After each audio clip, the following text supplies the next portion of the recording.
Hello et bienvenue les amis, salut, c'est Sébastien sur Actualia, on YouTube et www.actualia.fr. Alors aujourd'hui sur la chaîne d'info multimédia Actualia Tech, on va parler de Linux et on va parler plus particulièrement de Monsieur Linus Torvald. Voilà, qui est Monsieur Linus Torvald? C'est celui qui a créé le noyau donc Linux pour GNU Linux. Alors, pour Monsieur Linus Torvald, eh bien tout simplement, l'IA n'est principalement qu'une grosse vague marketing.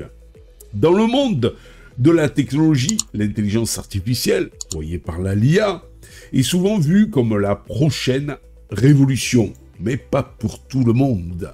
De nombreuses entreprises et experts la considèrent comme un moteur de changement pour l'avenir, vantant ses mérites dans divers domaines, de la médecine à l'automobile.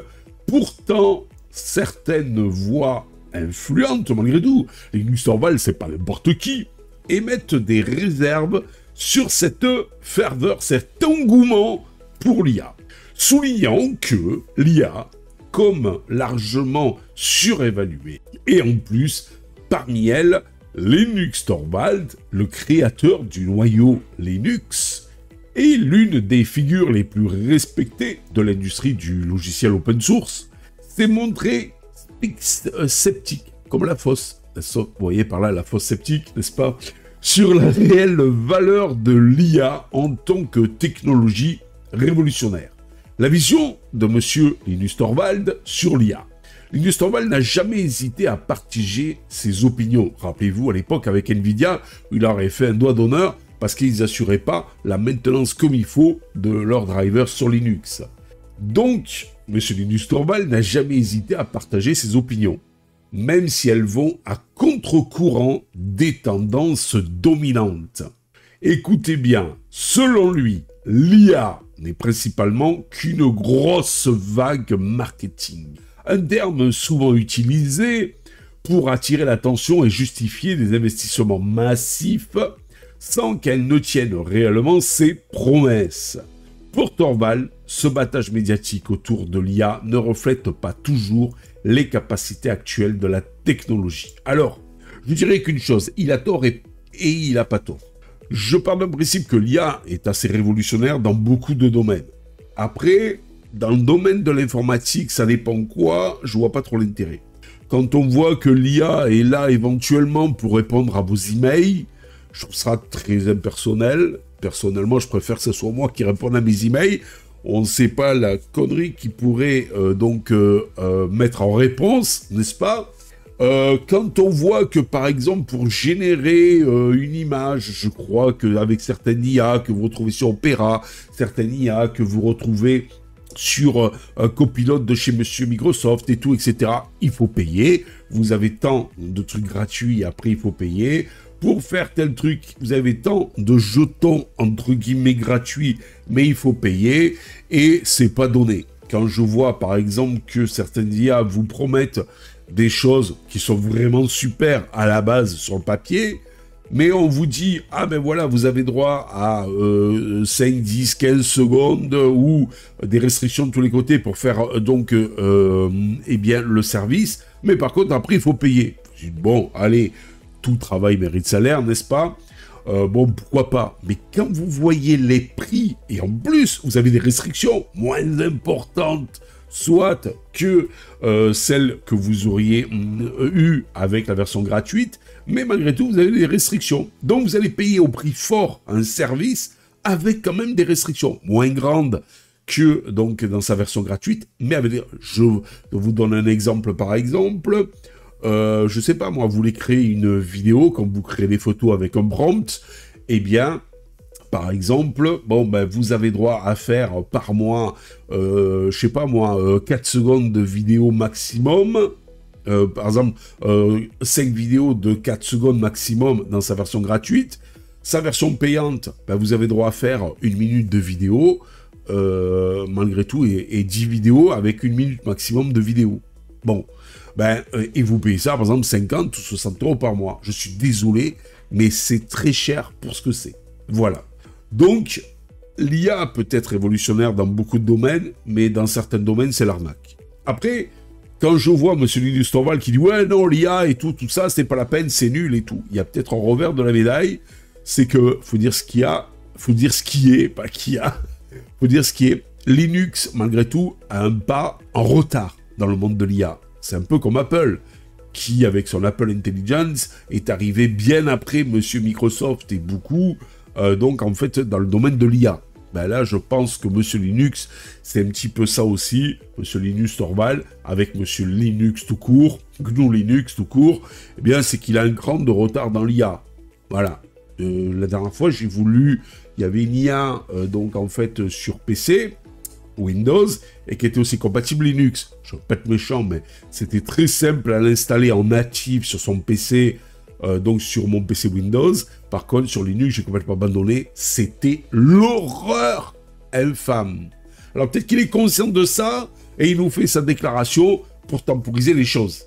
Voilà, c'est comme à l'époque, hein, monsieur Google voulait se rapprocher, je vous la sors à chaque fois celle-là, mais parce que ça m'avait stupéfait, voulait se rapprocher de Linux en disant, bah écoutez les gars, si vous voulez, je vous propose mes services sur Linux, et en plus, je vous propose, eh bien, donc en fait, d'avoir toute la Logitech, donc de Android en natif sur Linux, comme il l'a fait avec Chrome OS. Eh bien, les mecs ont dit non, c'est le mal, c'est Google, c'est un GAFAM, c'est un GAFAM qui finance Linux, et donc, en fait, eh bien, ça s'est pas fait. Et ben voilà. Et ben, qu'est-ce qu'il a fait, monsieur Google? Il a fait sa distribution basée sur Gen 2, Chrome OS, et il a mis tous ses services sans aucun problème, et ça marche. Voilà. Je pense que c'est dommage, parce que si le libre avait laissé rentrer un petit peu Google, donc, en fait, dans le monde du libre, eh bien... ça aurait pu attirer encore plus de monde sur Linux. Voilà. Et libre au réfractaire de monsieur Google sur Linux, de dire, bah non, je ne veux pas utiliser ces services. Voilà. Bon, mais enfin, bon. Donc, revenons à monsieur Linus Torvald. Dans ses déclarations, monsieur Linus Torvald souligne que beaucoup de projets vendus comme de l'intelligence artificielle sont en réalité des algorithmes avancés ou des améliorations d'automatisation. Mais qu'est-ce que c'est l'IA? C'est des algorithmes. Alors, je veux dire, c'est ça. Bon, après, il y a algorithme et algorithme. C'est vrai qu'on a tendance à dire de l'IA partout. Ça fait bien, ça, c'est clair. Donc, ces technologies sont impressionnantes, mais selon lui, elles ne correspondent pas à l'idée d'une IA autonome et intelligente que l'on retrouve dans l'imaginaire collectif ou dans les prévisions les plus ambitieuses des entreprises de la tech. Alors, je suis un petit peu d'accord avec lui par rapport à ces algorithmes et tout, mais quand même, je crois que c'est en Chine ou au Japon, je ne sais plus où exactement, eh bien, il y a une entreprise de jeux vidéo dont la directrice, c'est une IA. Ouais, les gars, c'est une intelligence artificielle. Voilà, et ça fonctionne. Bon, est-ce très humain tout ça? Peut-être pas, mais ça fonctionne. Les raisons derrière son spécificisme. Plusieurs facteurs semblent alimenter la méfiance de Torvald envers l'IA. D'abord, il considère que le concept d'IA, donc d'intelligence artificielle, est mal défini et utilisé de manière trop large. Ça, je suis un petit peu d'accord avec lui. Quand j'entendais, il y avait une pub sur les lunettes et il disait, oui, regardez, nos verres ont été conçus grâce à l'intelligence artificielle. Je pense pas qu'il y ait besoin spécifiquement d'une intelligence artificielle pour concevoir de super verres pour des lunettes. Donc, pour M. Linus Torvald, l'intelligence artificielle n'est souvent qu'un terme générique appliqué à divers domaines d'automatisation qui existaient bien avant cette vague de marketing actuelle. Ensuite, M. Torvald remet en question l'aspect intelligent de l'intelligence artificielle, justement. Il souligne que les programmes d'IA, même mentionnés, ne sont pas véritablement intelligents au sens humain du terme. Ils suivent des règles et apprennent à partir de données, mais ils ne sont pas capables de comprendre ou de juger comme un être humain. Et c'est vrai, parce que tout à l'heure, je vous parlais de cette fameuse directrice donc, qui dirigeait une société de jeux vidéo et qui était une IA. Et donc, il y avait après une interview auprès des employés. Alors, les employés disent « Ouais, c'est sympa et tout ça. » Sauf qu'elle n'a aucune empathie. Des fois, un employé peut demander un jour de congé supplémentaire parce qu'il doit aller chez le docteur, parce que si et là, et l'IA a tendance à refuser parce qu'elle ne comprend pas pourquoi elle donnerait un congé supplémentaire. Vous voyez, c'est vrai que parfois, l'intelligence artificielle manque encore d'empathie, ce que l'être humain, lui, est capable de faire. Donc, selon toujours M. Linus Torvalds, les avancées actuelles sont intéressantes, mais restent limitées à des cas d'utilisation spécifiques, sans représenter un pas vers une véritable intelligence. Enfin, M. Linus Torvalds voit dans la popularité de l'intelligence artificielle une simple stratégie de marketing.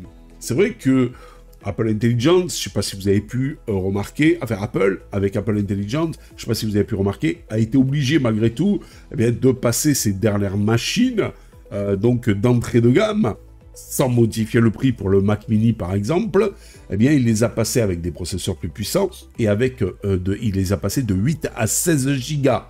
Voilà, enfin, chez M. Apple, 16 gigas, c'est le minimum vital pour la mémoire. Mais pourquoi ? Parce que l'IA étant très consommatrice de ressources, il lui faut de la mémoire et de la puissance processeur pour fonctionner. Et pour qu'il puisse l'intégrer dans son OS, en même temps que l'OS fasse ses tâches courantes, si en plus il est dopé à l'IA, il faut lui doper ses caractéristiques techniques. Voilà. Tout aussi simple que ça. Donc pour lui, pour M. Linus Torvalds, les entreprises et les médias exploitent l'engouement pour l'IA pour attirer des financements et susciter l'intérêt du public, même si les technologies sous-jacentes ne répondent pas toujours aux attentes créées. Cela entraîne, selon lui, une confusion entre ce qui est possible et ce qui est réellement mis en œuvre. Voilà, tout simplement. Alors, ce monsieur n'a pas spécialement si tort que ça, parce que malgré tout, autant je trouve génial l'IA, vous voyez par là l'intelligence artificielle dans certains domaines, mais autant je trouve nul dans d'autres domaines, et nul dans certains domaines où on va absolument nous la coller, un peu comme les voitures électriques, et que en fait, ça n'est qu'une tête, un peu comme les voitures électriques. L'impact de la vision, donc, de M. Linus Torvalds dans l'industrie de la tech. Les critiques de Torvalds sont bien reçues dans une certaine partie de la communauté technologique. Son scepticisme reflète un sentiment partagé par plusieurs développeurs et chercheurs qui craignent justement que le battage autour de l'IA n'étouffe d'autres innovations. Certains estiment que cette surexposition de l'IA pourrait détourner l'attention et les financements d'autres domaines de recherche qui nécessitent également des investissements. En parallèle, M. Linus Torvalds a rencontré en avant une vision plus pragmatique du développement technologique. Pour lui, les progrès significatifs passent par des améliorations pratiques, une optimisation continue et une évolution progressive des logiciels plutôt que par des révolutions annoncées.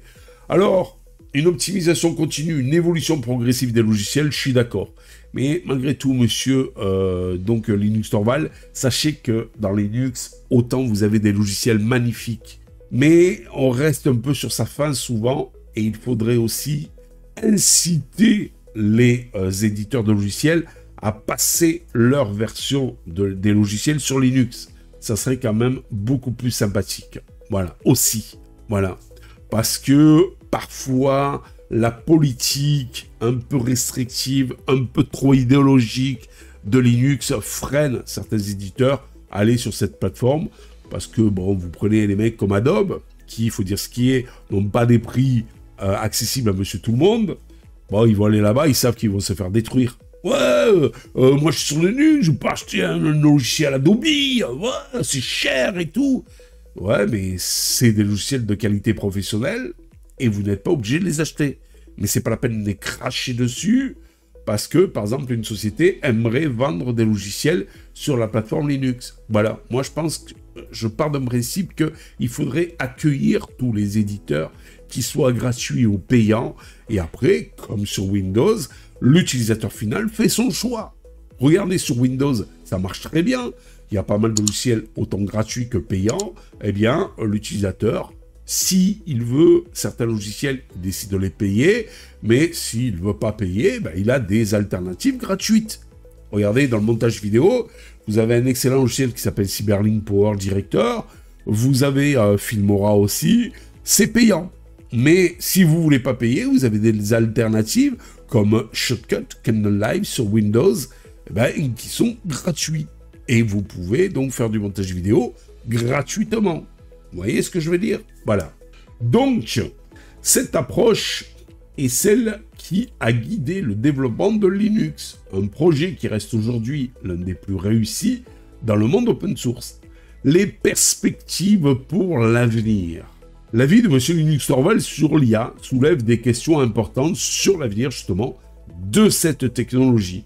Bien que l'IA ait montré des résultats impressionnants dans des domaines spécifiques, comme la reconnaissance d'images, le traitement du langage naturel et les systèmes de recommandation, elle n'a pas encore réalisé toutes les promesses d'une intelligence comparable à celle de l'homme. C'est les débuts aussi, malgré tout. Malgré tout, je pense que plus on va aller vers l'avenir, plus, avec l'intelligence artificielle générative, eh bien, donc, automatiquement, auto-générative même, eh bien, elle va prendre, de plus en plus, je dirais, entre guillemets, la place de l'homme ou se rapprocher de l'intelligence de l'homme. Si les options de Torvalds peuvent paraître pessimistes, elles rappellent, malgré tout, également aux entreprises technologiques et aux développeurs l'importance de rester réaliste et de ne pas céder à la tentation du battage médiatique. Son message appelle donc à un examen critique des véritables capacités et des limites de l'IA, encourageant un développement plus transparent et responsable dans ce domaine. Pour conclure cette vidéo, pour M. Linus Torvalds, qui je vous rappelle est le créateur du noyau Linux, l'intelligence artificielle est en grande partie une grosse vague marketing qui exploite la fascination du public pour des concepts futuristes sans toujours livrer les résultats attendus. Bien que ces critiques puissent être interprétées comme une prise d'opposition contre le développement de l'IA, elles représentent avant tout une invitation à adopter une perspective plus pragmatique et à éviter les effets de mode. Dans un monde où l'intelligence artificielle, malgré tout, continue d'évoluer, les idées de M. Torvalds nous rappellent que la véritable innovation vient souvent de progrès constants, loin des projecteurs et des effets d'annonce. Mais malgré tout, je suis quand même... malgré tout, je me dis... Je tiens à penser, je pense... Ouais, c'est un peu bizarre ce que je dis là, mais bon, je sais pas comment vous le dire. J'ai l'impression, malgré tout, voilà, que M. Linus Torvalds dit ça aussi, parce qu'il voit que Linux est sacrément en retard dans l'intelligence artificielle, comme il a été en retard dans tout simplement ces assistants vocaux que nous avions à l'époque, comme celui d'Amazon, comme celui de Monsieur Google, etc., etc., et donc comme celui d'Apple. Et donc, il se donne une bonne conscience, une excuse, justement, pour dire, voilà, il n'y a pas encore d'IA intégrée dans Linux, parce que voilà. Mais malgré tout, je ne veux pas être méchant, mais quand on voit que Deepin, bon, ok, vous allez me dire, c'est des Chinois, Patin, Kufa et tout, mais commencent à vouloir intégrer dans leur distribution Linux, parce que Deepin est une distribution Linux, commencent à vouloir intégrer de l'IA, il y en a qui avancent, pendant qu'il y en a peut-être qui ne veulent pas avancer, n'est-ce pas, monsieur Linus Torvalds? Allez, je vous laisse sur une interrogation, et dites-moi, vous, ce que vous en pensez. Sur ce, je vous dis à bientôt pour une prochaine vidéo. N'oubliez pas le pouce en l'air, n'oubliez pas de vous abonner. Tout ça, tout simplement pour nous encourager dans cette belle aventure multimédia. Et les amis, c'est totalement gratuit et nous, ça nous fait un plaisir fou. Allez, ciao, ciao! Si vous avez aimé cette vidéo, abonnez-vous, mettez un pouce en l'air et partagez cette vidéo. Merci, cela fait toujours plaisir.